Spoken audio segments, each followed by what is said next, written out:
Biker movie review గురించి మాట్లాడుకుంటే cinema మాత్రం బావుంది, నాకైతే నచ్చింది. స్టార్టింగ్ నుండి లాస్ట్ వరకు ఎక్కడా బోర్ కొట్టలేదు. స్టోరీ గురించి చెప్పాలంటే ఒక ముఖ్యమైన రేస్ తర్వాత శర్వా వాళ్ల నాన్న రాజశేఖర్ని రేసింగ్ని వదిలేసి వెళ్లిపోవాల్సి వస్తుంది. కొన్ని సంవత్సరాల తర్వాత రాజశేఖర్ మీద అలిగేషన్స్ రావడంతో మళ్లీ శర్వా రాజశేఖర్ దగ్గరికి వచ్చి రేసింగ్ చేయాలనుకుంటాడు. అసలు శర్వా ఎందుకు రేసింగ్ వదిలేశాడు, రాజశేఖర్ పైన వచ్చిన అలిగేషన్స్ ఏంటి అనేదే స్టోరీ. ఎవరైనా ఏదైనా అంటే వెంటనే వెళ్లి కొట్టేయడం కాదు, ఇంకోసారి ఆ మాటలు అనకుండా చేయాలి. నాకర్థమైన సినిమాలోని కోర్ పాయింట్ ఇదే. సినిమా స్టార్ట్ అయిన 5 మినిట్స్లోనే నేను స్టోరీతో కనెక్ట్ అయిపోయాను. సినిమాలో ఎమోషన్ వర్కౌట్ అయింది. శర్వాకి రాజశేఖర్ మధ్య వచ్చే సీన్స్ బావున్నాయి.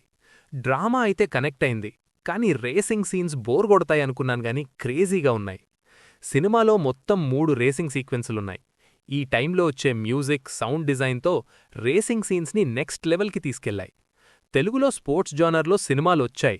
వాటికి దీనికి డిఫరెన్స్ ఏంటంటే స్క్రీన్ ప్లే అనొచ్చు. డిఫరెంట్గా డిజైన్ చేశారు. స్క్రీన్ పైన విజువల్స్ బావున్నాయి. ఇంకా యాక్టింగ్ గురించి మాట్లాడుకుంటే శర్వా రేసర్గా సర్ప్రైజ్ చేశాడు. రాజశేఖర్ని వాడుకోవడం లేదుగాని యాక్టింగ్ చింపేశాడు. ఎగ్జాంపుల్ చెప్పాలంటే ఇంటర్వెల్ టైంలో శర్వాన్ చూసి కళ్లల్లో ఆనందాన్ని, ముఖంలో బాధను స్ప్లిట్ సెకండ్లో చూపిస్తారు. ఇంతకంటే ఆయన యాక్టింగ్ గురించి ఇంకేం చెప్తాము. మిగిలినవారు కూడా తమ తమ క్యారెక్టర్లలో బాగానే చేశారు. ఈ రివ్యూ నచ్చితే ఛానల్ను సబ్స్క్రైబ్ చేసుకోండి. మీరు సినిమా చూసుంటే మీకెలా అనిపించిందో కామెంట్లో చెప్పండి.